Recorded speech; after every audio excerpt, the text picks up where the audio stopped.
देखी है, खूब देखी होगी, सुनी तो है ही, कुछ लोगों ने देखी भी है। ये जो अयोध्या है इसको भी पावन भूमि क्यों बताते हैं? इसमें बड़े बड़े राजा राज कर चुके इस अयोध्या में। सागर से लेकर दिलीप से लेकर राजा रघु प्रजापाल से लेकर के प्यारे भक्तों दशरथ, जाने कितने राजा हुए जिन्होंने अयोध्या में राज किया। हरिश्चंद्र, लेकिन सर्वप्रथम अयोध्या का कौन राजा बना है, ये प्रश्न आता है। कि राजा तो बहुत हुए, लेकिन सर्वप्रथम पहला राजा कौन बना अयोध्या का? सर्वप्रथम श्री सुखदेव जी वर्णन करते कथा में समझाते हैं कि पहला राजा उत्तानपाद बना है, जो ध्रुव के पिता थे। बोलिए गोविंद भगवान की जय। सर्वप्रथम राजा उत्तानपाद ऐसे हैं जो अयोध्या के पहले राजा अयोध्या में बने। उनके बाद तो हजारों राजा हो गए। बोलिए गोविंद भगवान की जय। ये राजा उत्तानपाद बहुत ही सुंदर राजा थे, प्रजा को पुत्र के समान मानते थे, दरबार लगाया करते थे। तो दरबार में कितने भी लोग बैठने के लिए आते थे, सुंदर सुंदर चर्चाएं होती थी। किसी गरीब की कोई बात उसकी मदद करते थे, किसी की कुंवारी कन्या उसका विवाह कराते थे, और सुंदर चर्चाएं होती थी। उन चर्चाओं को सुनने के लिए लोग हमेशा आते जाते रहते थे प्यारे भगवत प्रेमियों। और जब शाम होती थी तो महाराज से कहते, अब आपकी आज्ञा हो तो अब हम चले। बोले नहीं, रसोइये भोजन बना रहे, खाना खा के जाओ। प्यारे भक्तों, सारे जितने दरबार में आते थे बगैर भोजन के किसी को जाने नहीं देते थे। ऐसे ही राजा की प्रथम प्रिया थी जिनका नाम सुनीति था। सुमाने सुंदर, नीत माने गुणों वाली सुनीति रानी बांदी को भेज करके नगर से नारियों को बुलाया करती थी। कहती थी, ये बांदी, इस नगर में कोई नारियां नहीं रहती? बोले हाँ, नारी तो रहती। बोले हमारे आंगन में तो कोई नारी नहीं आता। बोले महारानी, आपकी डर की वजह से, आप यहाँ की रानी हैं, वो लोग गरीब लोग हैं, वो कैसे आपके आंगन में आ जाएंगे? बोले इसमें कोई छोटा बड़ा नहीं होता। बुला के लाओ बांदी सीख। एकदम बांदी को भेजा। बांदी ने जाकर के कहा, आज मेरे महलों में सत्संग है, मेरी महारानी ने आप सबको बुलाया है, आप सब नगर की नारियां मेरी महारानी के यहाँ पहुंचो। सभी नगर की नारियां आपस में बातें करने। बोली बहन, आज महारानी ने निमंत्रण भेजो है और सब नारियों को बुलाओ है, चलोगी? बोली चलो, इस बहाने से रानी को देख लेंगे, हमने तो अभी रानी देखी भी नहीं है। कुछ कहने लगी, चलो इसका सील और स्वभाव तो देखूंगी, कैसी है, खरी है या अच्छी आदत की है, घमंड है या नहीं है, चलो सब कुछ देख करके आ जाएंगे। नंगर की नारियां पहुंची। प्यारे वक्त कहा है कि कभी मनुष्य को अहंकार नहीं होना चाहिए। एकदम जैसे नारियां गई, पलंग पर सज धजी बैठी हुई थी रानी। प्यारे भगवत प्रेम में बिछाई डलवा दी। सब लोगों ने आकर के महारानी को प्रणाम किया। महारानी प्रणाम, हम लोग भी आ गए। और एकदम प्यारे भक्त उसी जगह बैठो, सबको बैठा लाए रानी ने।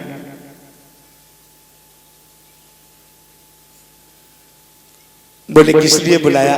बोले अच्छा नहीं लग रहा था तो मैंने सोचा कि सब नंगर के आए जाएंगे लोग तो भजन कीर्तन कराएंगे तो कुछ अच्छा लगेगा। और एकदम थोड़ी देर बाद वातावरण हुआ और जहाँ नारियां बैठी और एकदम पलंग से उतर करके उन्हीं में जाके बैठ गई। बोलिए गोविंद भगवान की। एकदम सब लोग खड़ी होगी, कहने अरे महारानी, आप महाराज देख लेंगे क्या गजब हो जाएगा, आप पलंग पर चलिए। बोले हमें नहीं अच्छा लगता, हम तुम में बैठेंगे। इतना मेल होना चाहिए माता बहनों भक्तों आपस में। एकदम सोई नगर की नारियां बड़ा प्रसन्न हुई कि मेरी रानी तो बहुत अच्छी, अपना तो इनके अंदर भाव है और भाव से देखो मेरी रानी। और नीचे आके हम लोगों में बैठ गई। शाम तक सुंदर सुंदर चर्चा हुई, कीर्तन कराए। प्यारे भक्तों खूब रानी भी संग में नची, नारियों को भी नचाया। शाम को सब नारियां बोली अब तो महारानी से मैं गोधन के काम का हो गया, अब मैं चली जाऊं। बोली कहाँ जाओगी?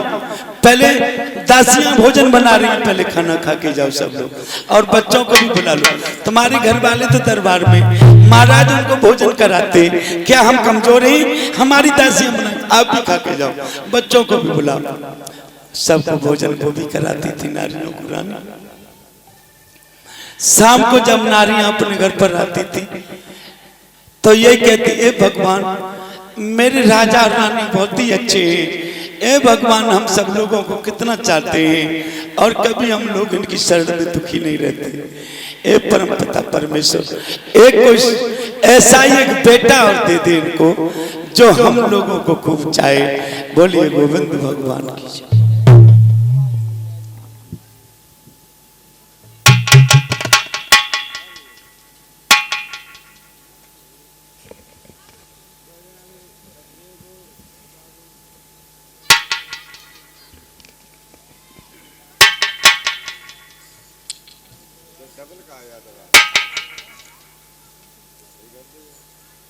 आज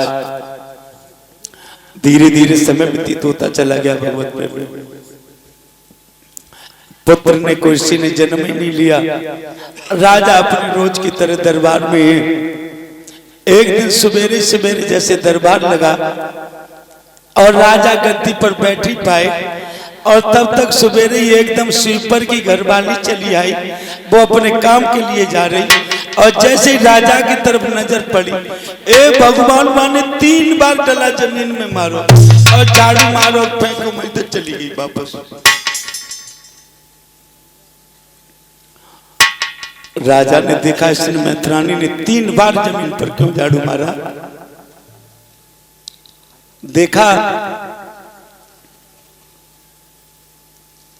मंत्री को बुलाया, मंत्री इधर आओ।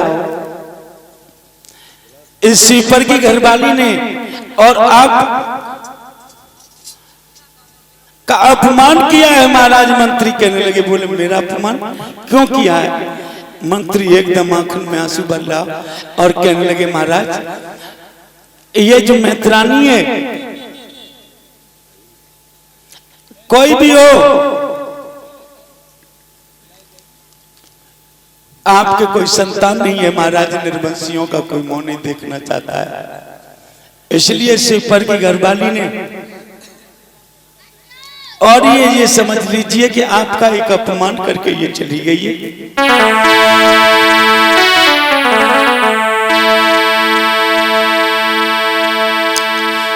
तेरे ना भाई कोई संतान रे के सुन ले तपदारी।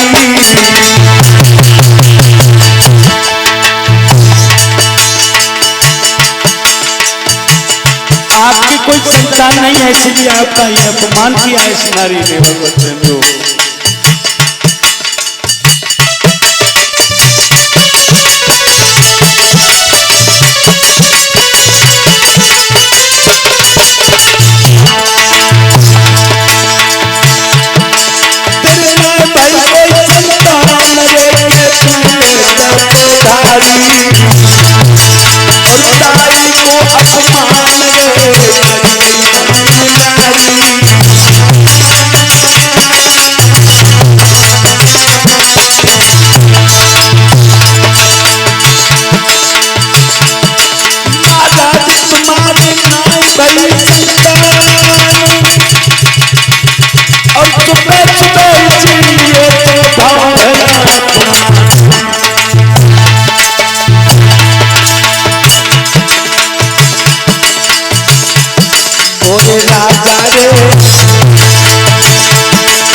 समय किया है महाराज, आप पे कोई संतान नहीं है और इसीलिए सुबह सुबह कोई निर्वंशिया का मुंह नहीं देखना चाहता है और इसीलिए आपके सामने ये अपमान किया है इस नारी ने और 3 बार जमीन में झाड़ू मारा है।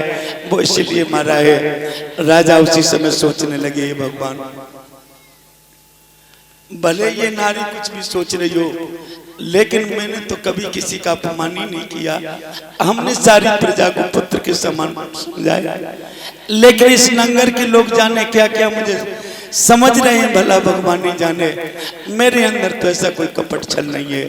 प्यारे भगवत प्रेमियों, राजा एकदम उसी समय बड़ा सोच में पड़ जाता है। सोचने लगा, ए भगवान, मैं तो कभी किसी के बारे में कभी कुछ नहीं सोचा, लेकिन जाने संसार वाले हमारे लिए क्या क्या सोच रहे होंगे। मेरा जीवन तो व्यर्थ है। एकदम मंत्री को बुलाया, मंत्री ऐसा करो, इस दरबार को बंद कर दो और अभी हम दरबार में बैठेंगे नहीं। और एकदम घोड़ा लिया और घोड़ा पर सवार होकर के राजा उत्तानपाद महलों के लिए चल दिया। चल दिए महलों के लिए। प्यारे भगवत प्रेमी, इधर अटा पर सुनीति रानी खड़ी हुई है। जैसे ही नजर सुनीति रानी की पड़ी, राजा उत्तानपाद पर, प्यारे भगवत प्रेमियों, श्री सुखदेव जी वर्णन करते कथा में कहे, राजा परीक्षित, उसी समय क्या हुआ कि आप तू देखे पिया मगन बोहिया खुशी भारी। आते हुए सम्राट को जब रानी सुनीति ने देखा और उनके हाथ पिया को ले गई जे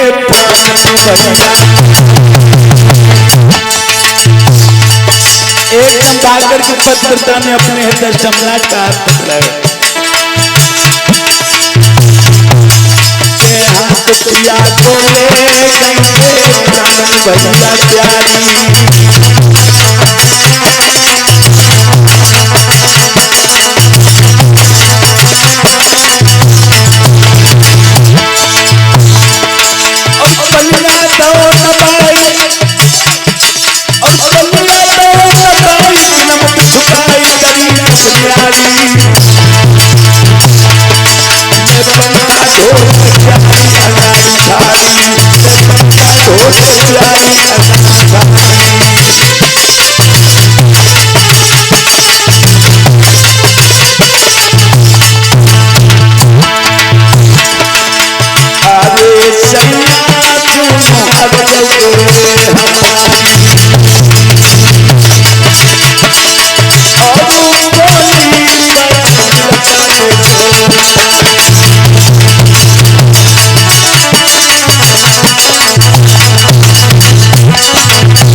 क्या कारण है महाराज जी, बताओ। आवाज सही करो यार, बिल्कुल आवाज कुछ नहीं बोल रही।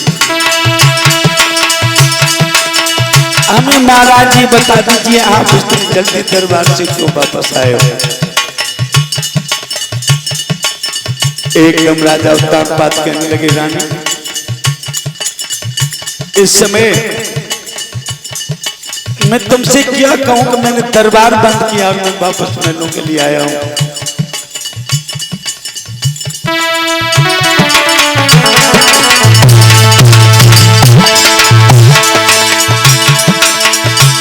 रानी, मेरा समय ये बर्बाद हो गया, सारा समय मेरा बर्बाद हो गया। मैंने भगवान का भजन नहीं कर पाया है। मैं राजकाज में लगा रहा, मैं प्रजा के खातिर लगा रहा, लेकिन मेरा सब कुछ बर्बाद हो गया। रानी बोले, पिया मेरी समझ में कुछ नहीं आ रही, कारण क्या है सो तो हमें बताओ। आप महलों में आए, दरबार को बंद किया, क्यों किया? बोले, रानी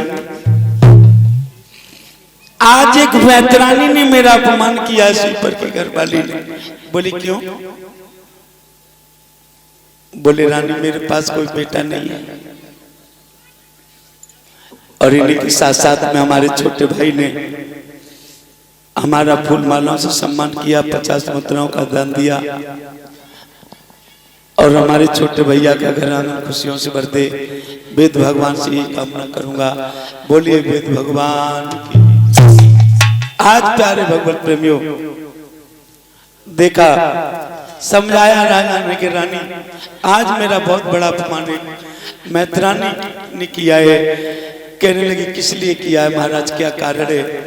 बोले और कोई कारण नहीं है रानी, अब मेरा भी मन करता है जाने लोग कैसी कैसी चर्चाएं कर रहे हैं, इसलिए मेरा मन करता है अब मैं राजा भी अच्छा नहीं लगूंगा, अब तो मैं भगवान का भजन कर लूं, ये अच्छा है क्योंकि बेटा भी कोई है नहीं और ये एक दिन तो ये गद्दी सुनी होनी है, आज नहीं तो कल जैसी करनी तैसा फल।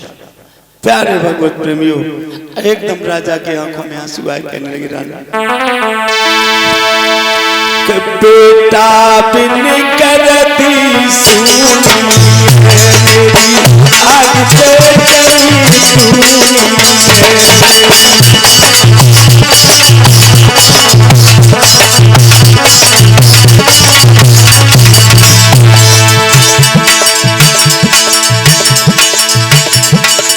अरे बेटा करती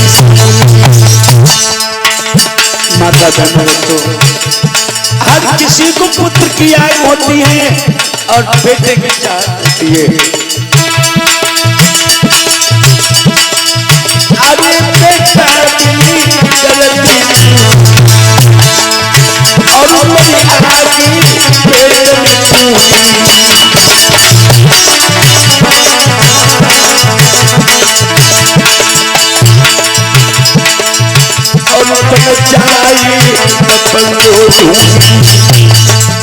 और मेरी है गई से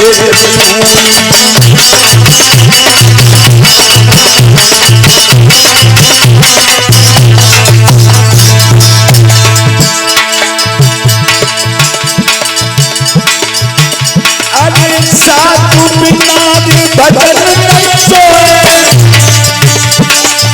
चेला हो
समय रानी को समझाया, राजा ने कहा रानी अब हमारा कोई जीवन में नहीं है और अब मेरी पुत्र की चाबी खत्म हो चुकी है।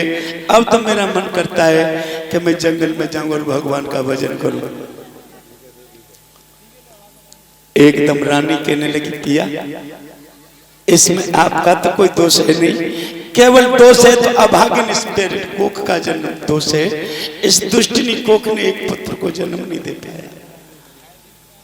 रानी समझ गई।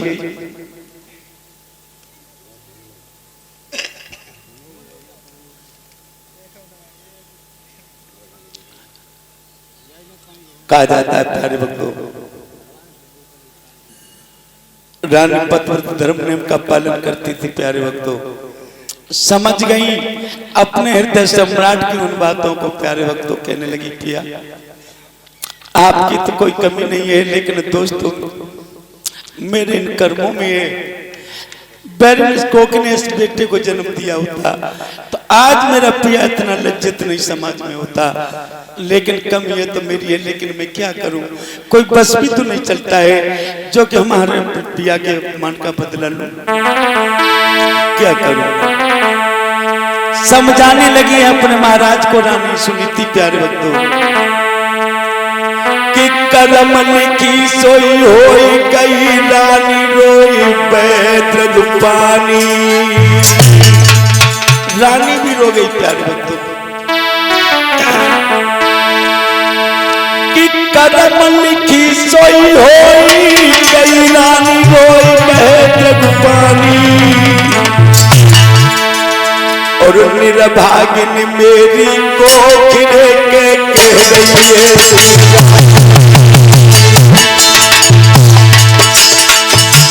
क्या बताऊं, इस बैरन कोक ने एक पुत्र को जन्म नहीं दे पाया। निर्भागिन मेरी को गिरे कह रही है रानी।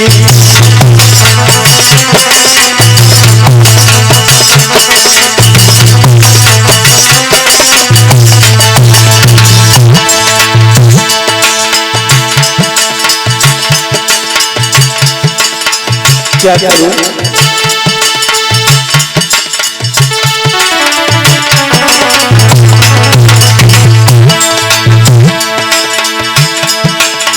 नदियां होती कुल मन बात समुद्र पेरी बादला और सदा हो तो गई बासी पेरी नाम ना हो जाए।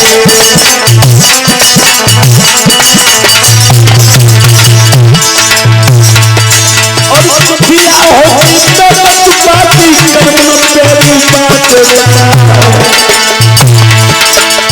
बीतली होती बदलाती तो बड़ी बदल जाए।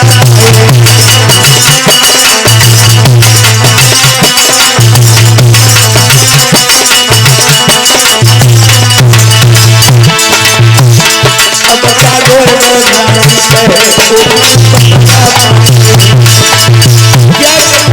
भूसा मारने लगी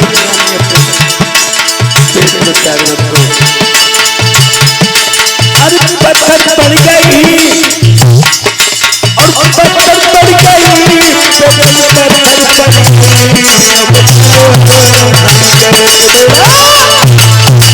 एकदम समझा दिया, कह दिया पिया क्या करूं, कसूर पेरेंट्स को खाया जो एक पुत्र को जन्म नहीं दे पाया। एकदम राजा कहने लगे रानी तुम क्यों दुखी हो रही हो। प्यारे भगवत प्रेमी उसी समय रानी कहने लगी महाराज एक कर ले। एकदम बिस्तर आंगन में गई और अंदर जाकर के महलों में खूब रो लिया और रोने के बाद एकदम फिर बाहर आ गई और मुस्कुरा करके गई मेरे पिया ये न समझे और कहने लगी सुनो एक अकल में लेकर के आई हूँ। अंदर रो रही है वो रानी। प्यारे भक्तों बोली मैं एक अकल लेकर के आई हूँ। घर में पुत्र एक नहीं दो पुत्र होंगे, खेलेंगे नाचेंगे कूदेंगे। महाराज बोले क्या अकल है रानी। बोले ऐसा करो तुम दूसरी शादी कर लो और मैं कराऊंगी शादी तुम्हारी।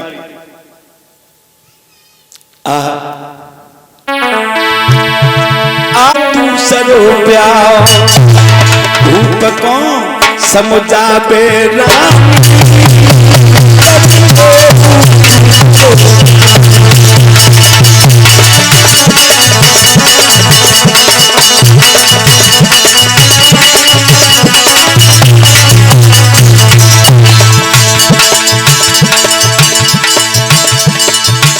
शादी कर लो। राजा कहने लगे रानी अब मैंने समझ लिया कि तुम नादानों की तरह बातें करने लगे हो। तुझे मालूम नहीं रानी,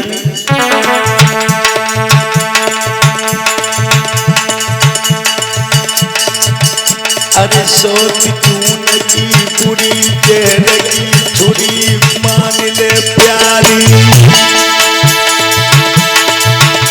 तो आप दिए निकार करे तेरी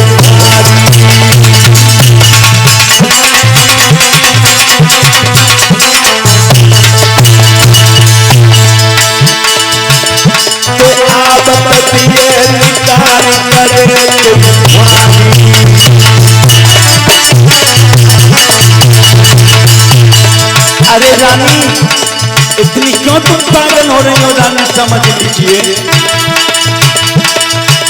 अरे तो हो पानी तुझे भारी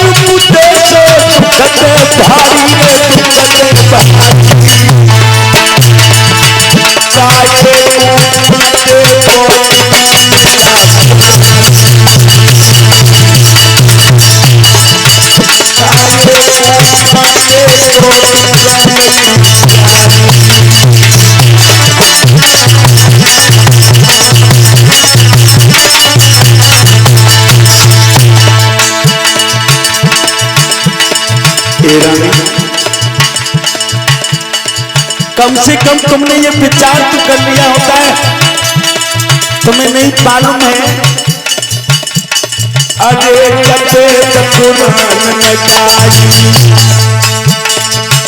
ये सामने ये वेद और ग्रंथ लिखे, इन्होंने भी तो यही लिखा है। अरे पुराण में जागी, अरे जननी तू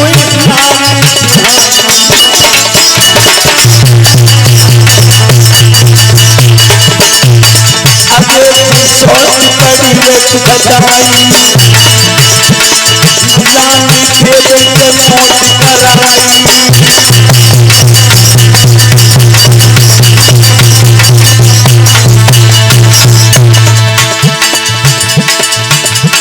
राजनीतियों कहती है सर दे दे लेकिन चोट न दे। अरे राजनीतियों कहती है सर दे दे लेकिन चोट न दे। नारियां ये दाती करती है दे मोट नगर मोए चोट न दे।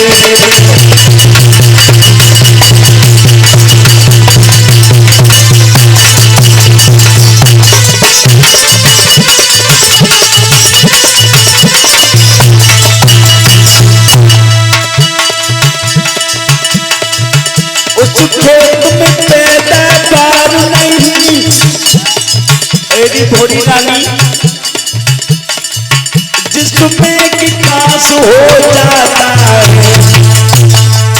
आपने देखा होगा जिस खेत में डाब और कांस पैदा हो जाए तो समझ लेना फसल नहीं हो सकती, फसल को नष्ट कर देगा।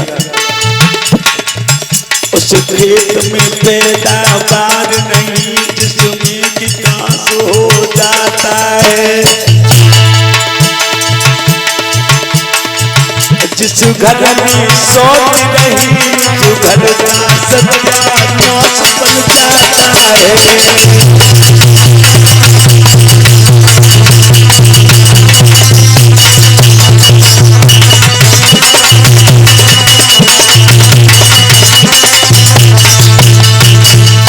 अरे रानी राजनीतियों कहती है सर दे दे लेकिन चौथन दे, और नारियां ये बातें करती हैं ते बहुत मगर मुझ चौथन दे। जिस घर खेत में पैदावार नहीं जिसमें कि कांस हो जाता है, और जिस घर में सोच रहे उस घर का सत्यानाश हो जाता है। रानी तुम इतनी समझदार होकर के तुम नादानों की तरह बातें क्यों कर रही हो? रानी कहने लगी नहीं पिया, मैं सच कह रही हूँ, शादी तुमको करनी होगी और सुंदर सा कुमार इस घर में खेलेगा राजकुमार। उस मैत्रानी ने आपका अपमान किया है, मैं अपने जीते जी अपने हृदय सम्राट का अपमान नहीं होने दूंगी। राजा कहने लगे पागल रानी, घर में कलेश पैदा हो जाएगा, झगड़ा हो जाएगा, नई नई रात रोजाना पैदा होगी। बोली क्यों, किस लिए रात पैदा होगी? झगड़ा होगा, काम के पीछे झगड़ा होगा, उसको मैं काम नहीं करने दूंगी, मैं सारा काम मैं घर का करूंगी। गोबर से लेकर के मैं गोबर कूड़ा भी करूंगी, क्यों झगड़ा करेगी? कि काये को करेगी नारी, रहूं ताबेदार बनूं गोबरहारी। मैं पूरी ताबेदारी उसकी टैल बजाऊंगी, और इतने पे झगड़ा हो तो करियो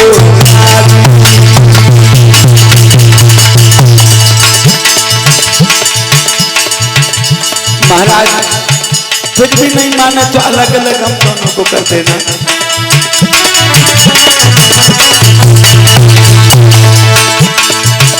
इतने पे लड़ाई हो तो करियो यारी।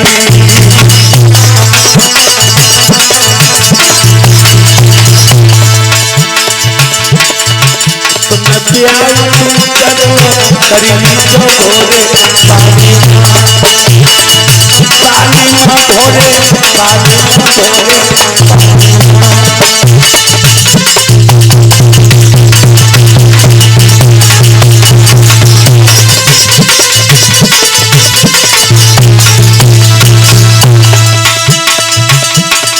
जब सोतिया मन में आवे,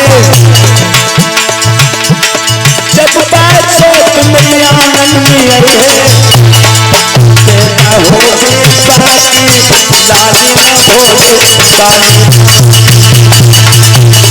डाली न भोले डाली न भोले पानी।